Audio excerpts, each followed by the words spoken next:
जो आप पूछ रहे हैं, क्या जो ये वैश्विक स्तर पर जो परिवर्तन है, कलह है और अंतर्द्वंद है, इसमें क्या होगा? कुछ लोग प्रेडिक्ट करते हैं कि ऐसा ही होगा और इंसान को बांट कर, उसको डिवाइड करके जो ये सब उपद्रव चलता रहा है वो क्या होगा उसका।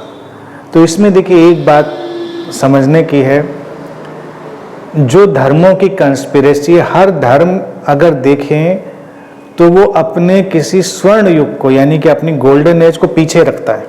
यानी कुछ ऐसा था अच्छा जो पहले जा चुका है, अब वो अच्छा है नहीं। आज की जनरेशन जो है बड़े खराबी में रह रही है। और आप अगर चाहे वो कहानियाँ हों, चाहे इतिहास हो, आप अगर उसके उस बिंदु पर खड़े होकर उसको देखें, अध्ययन करें, तो हमेशा वो यही कह रहे होंगे पीछे बहुत अच्छा था, इस समय तुम बड़ी खराब स्थिति में हो, मनुष्य समस्या में। अब ये जो चीज़ है, यही तो कंस्पिरेसी है। इंसान तो प्रसन्न होने के लिए ही पैदा हुआ है और प्रसन्न उसकी एक नैसर्गिक अवस्था है। प्रसन्नता जो है उसकी नैसर्गिक अवस्था है, प्रकृति ने उसमें कोई बाधा नहीं डाली है। लेकिन प्रकृति ने देखिए क्या है कि हम ये उदाहरण भी नहीं देंगे कि पेड़ पौधों जैसे हो जाओ, पशु पक्षी जैसे हो जाओ, क्योंकि वो प्रसन्न है। कुछ आध्यात्मिक लोगों ने ये बात भी कही कि वैसे हो जाओ, वैसे तो हो नहीं सकते क्योंकि पेड़ पौधों से आगे जा चुके, पशु पक्षियों से आगे आ चुके, तो मनुष्य वैसा तो नहीं होगा। वैसे होने के लिए ही जो वो कल्ट होते हैं वो कहते हैं कि इंसान की प्रॉब्लम है बुद्धि की। जैसे अभी मैंने एक बात कही कि बुद्धि से छुटकारे की जो लोग बात करते तो कहेंगे माइंड को यूज करना बंद कर दीजिए, अपने मन से पार जाइए, अपनी बुद्धि से पार जाइए, तो आप प्रकृति जैसे हो जाएंगे। और प्रकृति तो परम आनंद में है, प्रकृति आनंद में है, लेकिन प्रकृति के आनंद को भी इंसान ही महसूस कर रहा है कि प्रकृति आनंद में। इंसान को एक अलग उपकरण भी दिया गया है ऑब्जर्वेशन का, इंसान को एक अलग उपकरण दिया गया है बुद्धि का, समझने का। तो अब जितनी समझ आएगी, बढ़ेगी, वो कहीं पीछे नहीं जाएगी। एक पेड़ को भी देखकर या एक उड़ते हुए पक्षी को देखकर भी इंसान ही ये सोचता है कि क्या नैसर्गिकता है, ये क्या आजादी है, ये क्या उड़ान है। उसको नहीं पता है। पेड़ तो अपने जैसा है, वो तो अपने डिजाइन से वैसा हो गया है। पक्षी अपने डिजाइन से उड़ रहा है क्योंकि वो उतना इनबिल्ट प्रोग्राम है, वो वही करेगा। स्वाभाविक दिखता है क्योंकि उसके अंदर कॉन्फ्लिक्ट नहीं है, अंतर्द्वंद नहीं है, क्योंकि वो वैसा ही डिजाइन है। इंसान के अंदर कॉन्फ्लिक्ट है क्योंकि उसके अंदर अब मन आ गया है, बुद्धि आ गई, विचार आ गया, जो जरूरी है विकास के लिए। तो इसका उपयोग करना, समझ हमेशा आगे ही जा रही है। कोई भी स्वर्णयुग, कोई भी गोल्डन एज पीछे नहीं थी। हम आज जिस मुकाम पर हैं, देखा जाए सबसे बेहतर मुकाम पर हैं। आगे भी हम जहां पर होंगे सबसे बेहतर मुकाम पर होंगे, यानी कि आगे ही जाएंगे। अब कई बार जो धर्म प्रेडिक्शन करते रहे उनकी भी आप कंस्पिरेसी देखिए, क्योंकि जो उन्होंने स्ट्रक्चर बनाया, किताबों में लिख दिया, तमाम किताबों में उनके नीति नियम है, कानून है, धार्मिक कानून चलते हैं। चाहे वो मुस्लिमों के हों, उनकी शरीयत चलेगी, हिंदुओं में मनुस्मृति पे तमाम समय चलता रहा, सब अपने अपने कानून बना के चलाएंगे समाज में। अब वो व्यवस्था, उसकी आपसी टकराव से जो परिस्थितियां बनेंगी उनको तो प्रेडिक्ट किया ही जा सकता है कि आगे आने वाले वक्त में क्या टकराव होगा और क्या बिखराव होगा, क्योंकि बीमारी भी तो आप ही ने डाली है।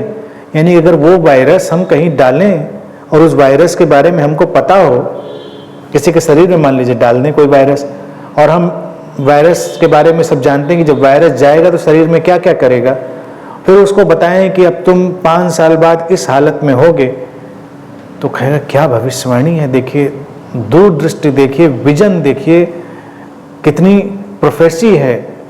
हमारे लोग त्रिकालदर्शी थे पीछे के। अरे भाई, बीमारी तुमने पैदा की थी, तुमको पता ही था कि उसके परिणाम ही आएंगे। समाज को तोड़ोगे, बांटोगे, बिखेरोगे तो उसका जो अराजक स्वरूप आएगा वो तो जाहिर सी बात है, उसको आप आकलन में ले सकते हैं। लेकिन फिर भी आकलन के बावजूद तमाम चीजें पीछे रह जाती हैं जो उनकी पकड़ में लोगों की नहीं आती। तो मैं तो बहुत ही आशान्वित हूं और मैं देखता हूं कि भविष्य बहुत ही अच्छे की तरफ जा रहा है। आज देखिए, हम टेक्नोलॉजी की एज में हैं, हम सोशल मीडिया की एज में हैं। पहले के वक्त में तो चीज़ संभव नहीं थी।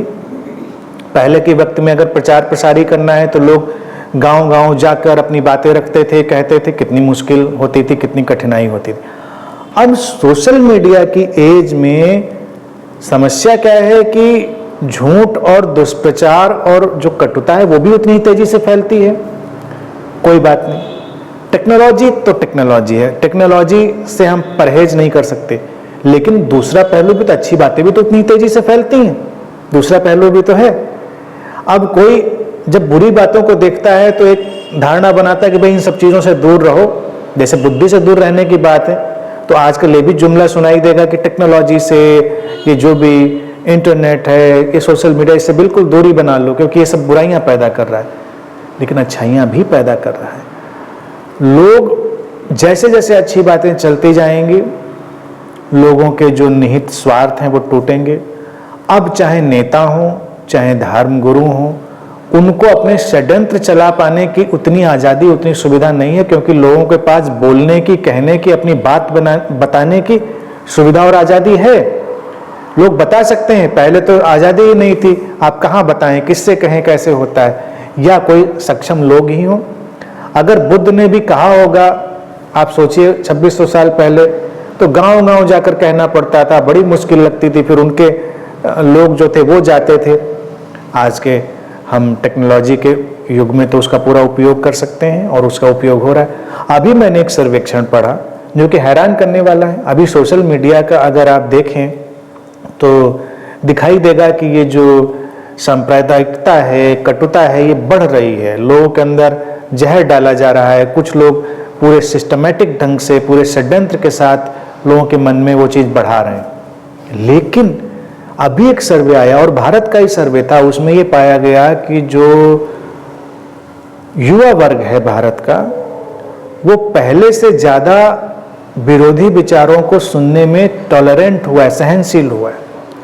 यानी कि पहले के वक्त में जो लोग विरोधी विचारों को सुनने में असहज होते थे, परेशानी अनुभव करते थे, उसकी तुलना में इस समय का जो युवा वर्ग है भारत का, ज़्यादा समझदार हुआ है कि वो दूसरों के विरोधी विचारों को भी सम्मान के साथ सुन रहा है। एक धारा वो है, उसका परसेंटेज बढ़ा है। तो अगर ये कटुता, सांप्रदायिकता का परसेंटेज बढ़ा है तो वो परसेंटेज भी बढ़ा है। तो मेरा कहना है कि जिसको भी समझ है उसको भी सक्रिय रहना है, ये समाज की मांग है। और समाज हमेशा आगे ही अच्छे की तरफ जा रहा है, पीछे कभी कुछ अच्छे की तरफ नहीं था। वो तो कल्पना होती है व्यक्ति की कि पीछे अच्छा था, या फिर आगे अच्छा लाएंगे। तमाम कल्ट हैं जो आगे अच्छा लाएंगे, अभी अच्छा नहीं है, अभी सब बुराइयां हैं, विकृतियां हैं, लेकिन आगे अच्छा आएगा। ऐसा कुछ भी नहीं। हम इवोल्यूशन में हैं, हम समझ रहे हैं चीज़ों को, धीरे धीरे हम उन चीज़ों का मूल्य समझेंगे तो चीज़ें विकसित होती चली जाएंगी। तो ये बहुत ही होपफुल स्टेट है, पीछे जाने का कोई रास्ता नहीं है। तो चाहे कोई सोचता हो कि अब ऐसा हो जाएगा तो वैसा हो जाएगा, वैसा कुछ होने वाला नहीं। अब जैसे इस्लामिक स्टेट की ही बात करें कि पूरे विश्व को हम इस्लामिक स्टेट बना लेंगे तो शांति हो जाएगी, ऐसा लोग सोचते हैं। तो हिंदुओं में भी ये भय फैलाया जाता है कि मुस्लिम लोग यही काम करने पर निकले हुए हैं कि सबको इस्लामीकरण कर देंगे, हिंदुओं को मार डालेंगे और फिर सबको इस्लाम में कन्वर्ट कर लेंगे। तो कन्वर्जन होना चाहिए, तो इस तरह की चीज़ें होनी चाहिए या उनको रोकना चाहिए, तमाम तरह की विचारधाराएं चलती हैं। लेकिन आप सोचिए, आज के पढ़े लिखे समाज में क्या ये संभव है? आप कितनी तलवार निकालेंगे? आप तलवार के बल पे आप जिंदा नहीं रह सकते, आप हथियारों और युद्ध के बल पे जिंदा नहीं रह सकते। ये आर्थिक पृष्ठभूमि का जगत है, ये बौद्धिक पृष्ठभूमि का जगत है। इस समय प्रतिभा जीतेगी, यहाँ पर जितनी बड़ी प्रतिभा होगी वही जीतेगी। आप कितना भी उपद्रव कर लीजिए, कितनी भी लोगों के अंदर लड़ाने की आप जुगत कर लीजिए, फिर भी लोग शांत होने की कोशिश करेंगे, क्योंकि उनको समझ में उसका मूल्य आ रहा है। अब वो लड़ाने वाली बातों से वो सतर्क हो रहे हैं। आप बोलते रहिए झूठ, वो जमाना जा चुका है कि जब झूठ बहुत दूर तक चलता था।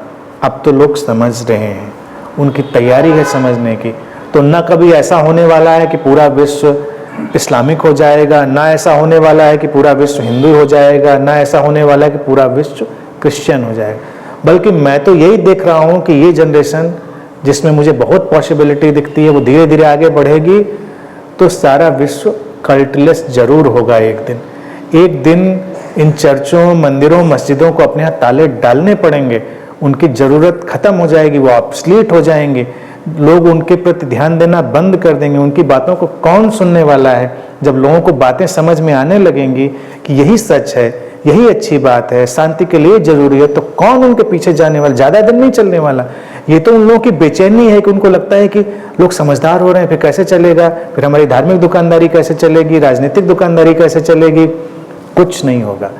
टेक्नोलॉजी बढ़ती जाएगी, लोगों की अभिव्यक्ति की आज़ादी बढ़ती जाएगी, और एक दिन ये प्रेडिक्शन मैं दे सकता हूँ कि विश्व कल्टलेस जरूर होगा, संप्रदाय विहीन जरूर होगा, आध्यात्मिक होगा, पूरी तरह से आध्यात्मिक होगा, लेकिन संप्रदाय विहीन होगा। उसकी पूरी पॉसिबिलिटी खुली है।